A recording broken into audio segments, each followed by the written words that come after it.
However, know this, the child you will receive will bring both joy, sorrow, and tears to Lanois. The balance of your kingdom will be tested, and the light of the moon will cast shadows as well as illumination. Welcome to Misterville TV. The title of today's story is The Curse of the Moonlight Kingdom, a captivating African folktale that weaves together themes of prophecy, bravery, and the eternal struggle between light and darkness. Make sure you subscribe for more enchanting stories and rich African folklore. Enjoy! In the heart of the lush and verdant land of Lanois, where nature flourished in a harmonious dance of colors and sounds, peace and prosperity reigned supreme under the benevolent rule of King Akoro. The kingdom, nestled between towering emerald mountains and expansive, untamed forests, was a place where the rhythms of life flowed seamlessly with the cycles of nature. The people of Lanois celebrated the moon as a symbol of divine favor, believing its silvery light to be a blessing that illuminated their lives and their land.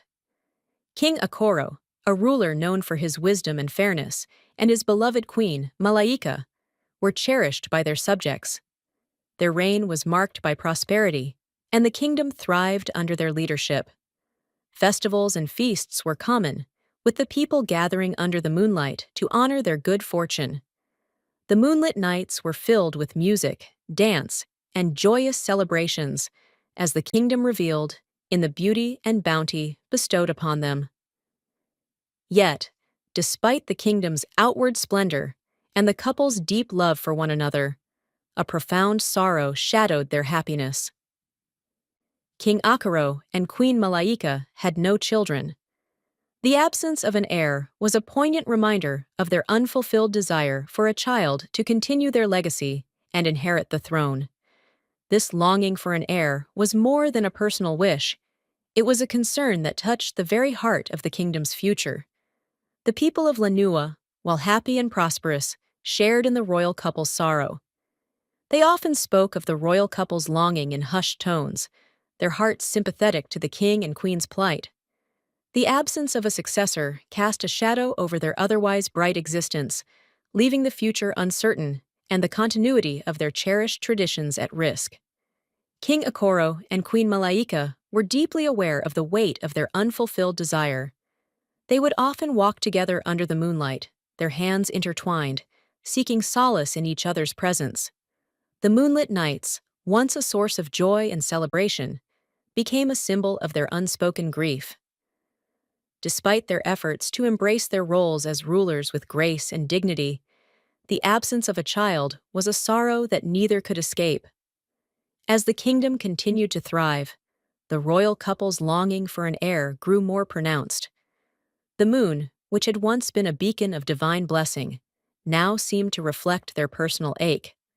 The people, ever loyal and supportive, continued to celebrate their good fortune under the moonlit skies, but the unspoken hope for a child to carry on the royal lineage lingered in the hearts of all. On a night when the moon was at its fullest, casting a silvery glow over the land, a profound sense of urgency overcame King Akoro. The kingdom of Lanois was draped in an ethereal light, the moon's radiance bathing the land in a shimmering glow that seemed almost otherworldly. The serene beauty of the night stood in stark contrast to the king's troubled heart as he prepared to undertake a sacred pilgrimage to the grove where the moon goddess, Olawara, was believed to reside. The sacred grove was a place of deep reverence, nestled at the edge of a dense forest. Ancient trees, their gnarled branches reaching toward the heavens, encircled the grove like sentinels of old. Their leaves rustled softly in the night breeze, creating a gentle, whispering symphony. The ground was carpeted with luminescent flowers that glowed faintly in the moonlight, their petals arranged in intricate patterns around the central altar. King Akoro approached the altar with a mixture of reverence and trepidation. The altar, hewn from a single block of moonstone, was adorned with intricate carvings depicting celestial scenes and mythical creatures. It was said that the altar held the essence of Olawara herself, a conduit through which the goddess's divine presence could be felt. The air was thick with the scent of jasmine and myrrh, a soothing fragrance that enveloped the grove in an aura of tranquility. Kneeling before the altar, King Akoro poured his heart out in prayer. His voice, though earnest, trembled slightly as he spoke. Olawara, moon goddess of Lanua, I come before you with a humble heart and a desperate plea. Our kingdom thrives under the light of your blessing, yet we are burdened by the absence of an heir. Grant us a child, a future ruler, who can inherit the throne and continue the prosperity of our land. We have been faithful to your light and seek only to fulfill our duty to our people. As King Akoro's words faded into the night, a soft, shimmering light began to coalesce before him. The air grew warmer, and the subtle glow from the moonlight seemed to intensify. Before him appeared Olawara, her form radiant and shimmering with the celestial light of the full moon. Her presence was both awe-inspiring and calming, her eyes reflecting the infinite depths of the night sky. Olawara's voice, a melodious blend of wisdom and serenity, filled the grove.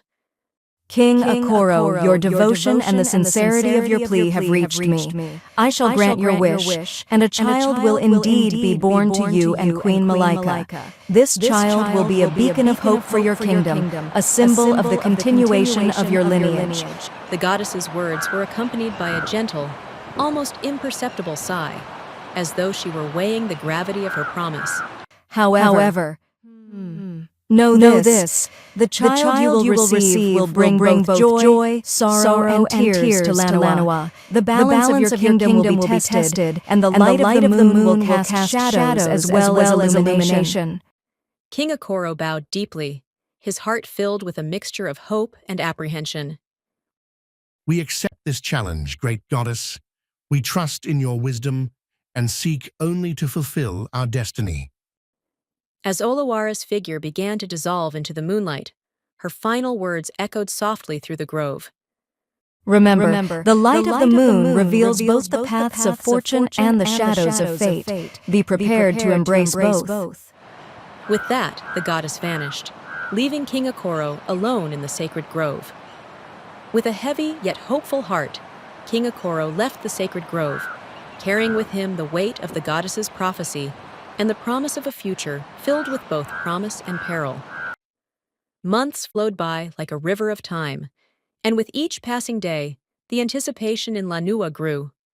The joyous news that Queen Malaika was expecting spread through the kingdom like wildfire, igniting a spark of hope and celebration in every heart.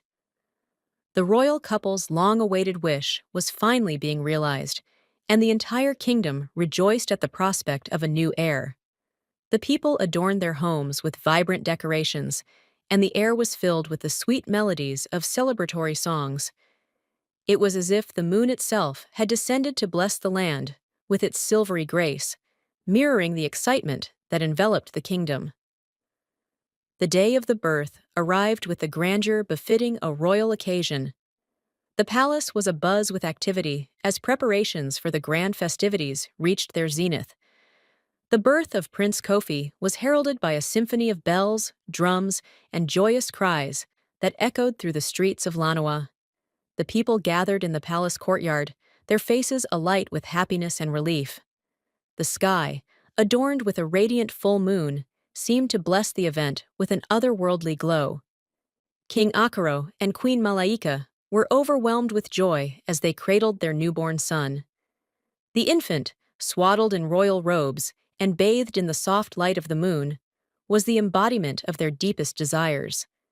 The celebrations continued for days, with feasts, dances, and ceremonies that reflected the kingdom's collective elation. It was a time of unmitigated happiness, as the long-held hope for an heir was finally fulfilled. Yet, beneath the surface of this outward joy, a subtle unease began to take root. The moon goddess, Olawara, had granted their wish, but her earlier warning about the dual nature of their blessing echoed in the back of their minds. The prophecy, which had once seemed like a distant shadow, now loomed over their celebrations, casting a veil of uncertainty over their newfound happiness. The royal couple tried to push aside their concerns, focusing instead on the joy of their son's arrival. However, the warning that had been imparted by Olawara could not be so easily forgotten. It lingered in the quiet moments between the celebrations, in the hushed conversations behind closed doors, and in the worried glances exchanged by the king and queen. They understood that their blessing came with a burden, though its nature was still shrouded in mystery. As Prince Kofi grew, the initial exuberance of his birth gradually gave way to a more subdued but cautious optimism. The kingdom continued to celebrate their new heir, but the undercurrent of anxiety remained. The people, while grateful for the arrival of the prince, could not shake the feeling that something was amiss. The moon goddess's warning had planted a seed of doubt in their hearts, and the joy of the occasion was tempered by a quiet, lingering fear. King Akoro and Queen Malaika, despite their best efforts to mask their worries, could not entirely escape the shadow cast by the prophecy. Know this, the child you will receive will bring both joy, sorrow, and tears to Lanawa. The balance of your kingdom will be tested, and the light of the moon will cast shadows as well as illumination. They were acutely aware that their son's arrival, though a source of immense joy, was also intertwined with an enigmatic burden. The kingdom's celebrations were thus tinged with a note of apprehension, as everyone awaited the unfolding of the prophecy that had been woven into their fate. As the years rolled on, young Kofi grew into a remarkable boy, embodying the virtues of intelligence and bravery that the kingdom had hoped for. His sharp mind and courageous spirit quickly distinguished him from his peers. From a young age, Kofi displayed a keen aptitude for problem-solving and a natural talent for leadership. His feats in various royal events and his innovative solutions to minor crises were celebrated throughout Lanua, and he became a beloved figure among the people. The kingdom was abuzz with pride, confident that their future was in capable hands. Kofi's growing prowess was reflected in the admiration of his subjects. During public events, he would charm audiences with his wit and impress them with his courage. His training in the arts of diplomacy and warfare was marked by an eagerness to learn and a bravery that belied his years. King Akoro and Queen Malaika beamed with pride, their hearts swelling with hope for the future. Their son was not only fulfilling, but exceeding the expectations they had held for him. Yet, despite these outward signs of greatness, a sense of unease began to creep into the royal family's lives. As the moon waxed and waned, a series of peculiar events began to unfold. On nights of the full moon, Kofi would exhibit strange behaviors that puzzled his parents and advisors. He would often be found wandering alone in the palace grounds, his eyes reflecting a strange, almost otherworldly light. The most unsettling phenomenon occurred during these nights. Kofi would disappear into the forest, vanishing without a trace. His sudden absences triggered widespread concern and confusion. The once tranquil woods, which had always been a place of beauty and solace, now seemed to harbor a mysterious aura of danger.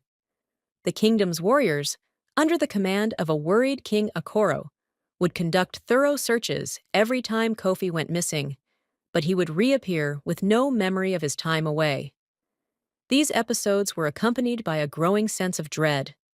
The people of Lanua, who had once celebrated Kofi's achievements, now whispered among themselves about the unusual occurrences. Rumors of a curse or a supernatural influence began to spread, casting a shadow over the young prince's otherwise illustrious reputation. The moon goddess's warning seemed to resonate with increasing clarity, as if the prophecy was slowly revealing itself through Kofi's enigmatic behavior. King Akoro and Queen Malaika grappled with their fears, trying to balance their love for their son with their growing anxiety. They sought counsel from their trusted advisors and spiritual leaders, hoping to find answers to the strange occurrences. Despite their efforts, the true nature of Kofi's behavior remained elusive, leaving them with more questions than answers. The kingdom's once bright future now seemed shrouded in a veil of uncertainty, as the prophecy's shadow loomed ever closer. On a particularly bright full moon night, the serene beauty of Lanua's landscape took on a foreboding edge. The moon, in its fullest splendor, cast an ethereal glow over the kingdom, bathing the forest in a silvery light that seemed almost otherworldly. It was a night that should have been filled with celebration, but instead, it became a night of terror and desperation. As was customary during the full moon, the kingdom had gathered for a festival to honor their celestial patron. The palace grounds were abuzz with festivities, and laughter filled the air as the people of Lanua celebrated. However, this night was marked by an unsettling shift. The usual joy of the festival was overshadowed by an urgent concern. Prince Kofi had disappeared. The initial discovery of Kofi's absence was met with confusion.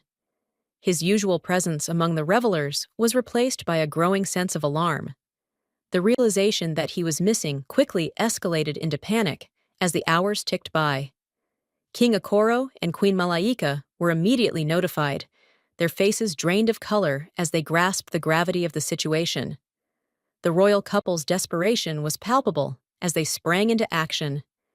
They assembled a group of the kingdom's most skilled warriors and trackers, their faces set with determination and anxiety. King Okoro's voice, usually calm and authoritative, now trembled with urgency as he issued orders for an immediate and thorough search of the forest. The search party plunged into the forest, their lanterns casting flickering shadows that danced menacingly against the trees. The forest, which had always been a place of beauty and tranquility, now seemed to come alive with eerie sounds. The rustling of leaves, the distant hoot of an owl, and the occasional snap of twigs underfoot took on a sinister quality in the moonlight. Shadows twisted and writhed, creating the illusion of unseen eyes watching from the darkness. The warriors and trackers scoured every inch of the dense woods, calling out for the missing prince and combing through the underbrush. Despite their best efforts, Kofi's whereabouts remained a mystery. The forest seemed to mock their efforts, with each turn leading them deeper into an unsettling labyrinth of shadows. The moon's light, once a symbol of hope, now seemed to cast an unforgiving glare on their search. As the hours stretched into the early morning, the kingdom's anxiety reached a fever pitch. The search party's faces were etched with exhaustion and frustration, their once hopeful calls turning into weary shouts. King Okoro and Queen Malaika, despite their own exhaustion, refused to give up. Their love for their son drove them to continue searching, their hearts heavy with fear and longing. By dawn, the search had yielded no sign of Kofi. The forest, now bathed in the pale light of morning, seemed to offer no clues. The royal family and their subjects returned to the palace, their hearts weighed down by the knowledge that Kofi was still missing. The once celebratory atmosphere was now tinged with a deep and unsettling despair. The bright full moon, which had once been a symbol of divine blessing, now served as a haunting reminder of the unknown fate of Prince Kofi. Under the pale dawn light that filtered through the dense canopy of Lanua's ancient forest, a figure emerged, staggering with an air of disorientation and profound confusion. It was Prince Kofi, whose unexpected return to the outskirts of the kingdom sent a ripple of urgency through the watchful guards. His clothes were disheveled, stained with the earth of the forest, and his face bore a pallor of exhaustion and bewilderment. The guards quickly rallied to his side, their torches casting long shadows as they escorted him back to the palace. As word of Kofi's return spread, the initial wave of relief that washed over Lanua was quickly tainted by a growing sense of unease. The prince, once a beacon of strength and hope for the kingdom, now seemed lost to his own tangled thoughts, unable to recall where he had been or what had befallen him during his absence. His eyes, once sharp with the keenness of youth and purpose, now flickered with the shadows of uncertainty and fear. And that brings us to the end of part 1 of this story, my children. I will continue on part 2 tomorrow, so remember to subscribe, and more importantly, click the notification bell so you'll be notified when we upload a captivating African folktale like this. Thanks for watching. Goodbye.